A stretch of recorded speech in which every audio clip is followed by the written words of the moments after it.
What Formula One drivers actually eat. Hello and welcome to our channel. Please like, follow, and subscribe to our channel for more video updates. In today's video, we are going to talk about what Formula One drivers actually eat. Formula One drivers, like any other great athlete, must adhere to a stringent food regimen in order to stay in shape and compete. Maintaining a consistent weight is perhaps even more vital for F1 pilots than it is for a football player. If Messi goes a few pounds over or under, it's probably not a big concern. But if any Formula One driver does, the entire race fuel plan has to be changed. The majority of their diet consists of whole, natural foods. When developing a nutrition plan, only the best quality protein sources such as milk, meat, poultry, eggs, and fish, fat sources such as fatty fish and egg yolk, and carbohydrate sources such as quinoa, brown rice, berries, and vegetables are considered. The specific formula varies on their nutritionist and the daily energy consumption, but most will aim for 1.5 to 2 grams of protein per kilogram of body weight per day,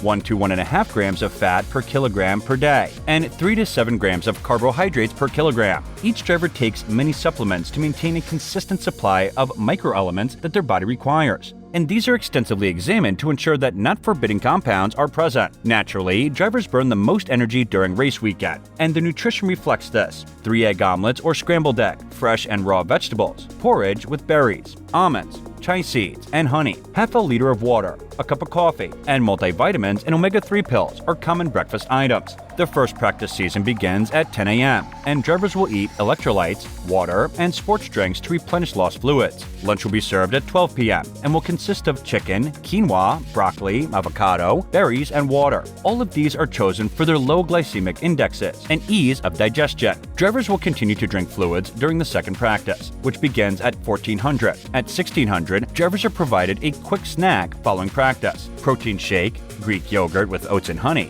and water are typically ingredients. This meal is designed to help you recover from your workout, hence the protein shake. Drivers will be offered a mixed green salad, mashed or sweet potato, salmon fillet, half liter of water, and chamomile tea at 1900. The tea was chosen because it is caffeine-free and has a common impact on sleep, assisting drivers in recovering and preparing for another day of arduous driving. Motorsports.com posted an article where it says, Formula One drivers have to be at a peak physical fitness in order to perform during a Grand Prix, with every element of their training and diet designed to make them go faster on race day. It might not look it on TV, but drivers experience punishing forces over the course of a qualifying lap that most ordinary people would find intolerable after a matter of seconds. It added, when you consider that they do this lap after lap and that most races last around an hour and a half, it's not hard to imagine why modern F1 drivers have to train like elite athletes. It wasn't always this way in F1's early years and even into the 1980s. The benefits of stay fit were well recognized, albeit the careful commitment to training and conditioning is a more modern phenomenon, pioneered by Ayrton Senna and later Michael Schumacher.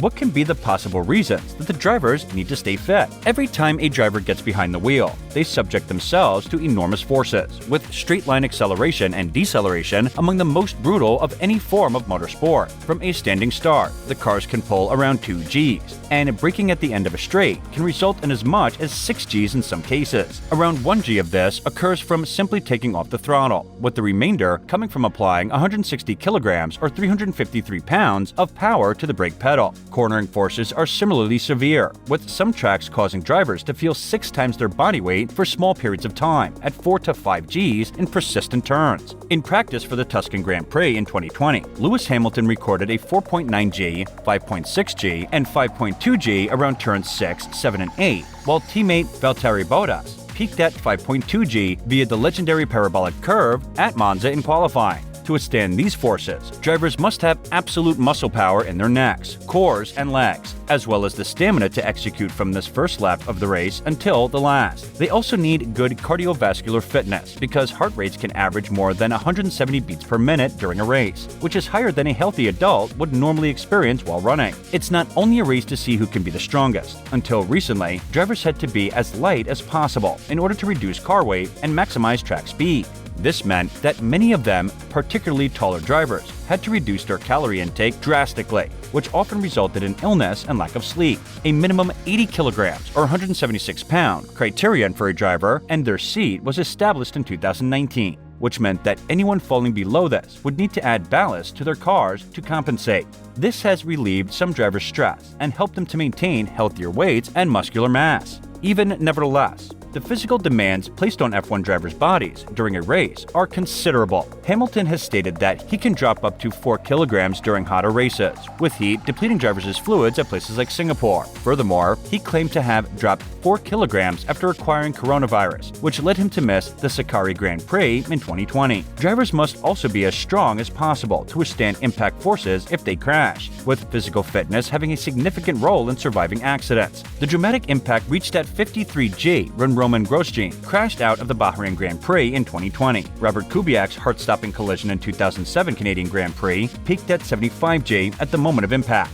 Now again, how do Formula One drivers keep fit? When it comes to fitness programs, every driver is different, albeit the most of them revolve around gym work. This allows them to work out different muscle groups in each session, ensuring that they maintain the core strength required to complete a full race distance, during which they could use the brakes up to 1,200 times. The majority of the drivers hire personal trainers to oversee their training and recovery throughout the year, and the partnership is critical to success on the track. Angela Cullen, Hamilton's physio since 2016, is the most recognizable of these. She is frequently seen by his side in the garage and around the paddock. Cullen was the only consistent presence in Hamilton's bubble during the COVID-19 hit 2020 season, demonstrating how important she is to his weekly training. Last year, the 7-time winner stated, "Thank God for Angela. I've tried to get her to go home to her family as much as possible, but it's not easy to spend time with anyone, I think, for long periods of time. But we're roommates and, pretty much best of friends. So we work well, and pretty much we do everything together. We always skydive together, we surf together, we run together, we go to the gym.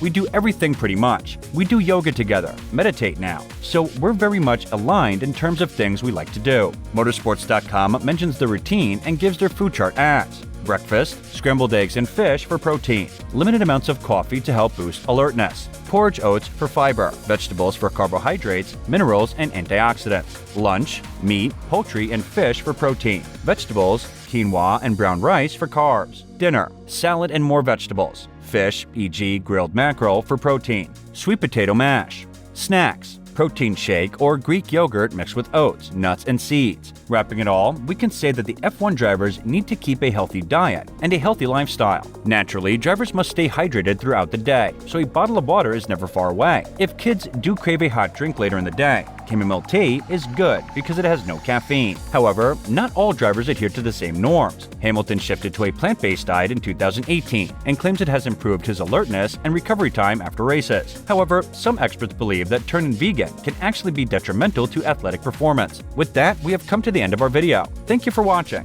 And guys, don't forget to subscribe to our channel and also press the bell icon so you can watch the upcoming videos. Also, share your thoughts in the comment box.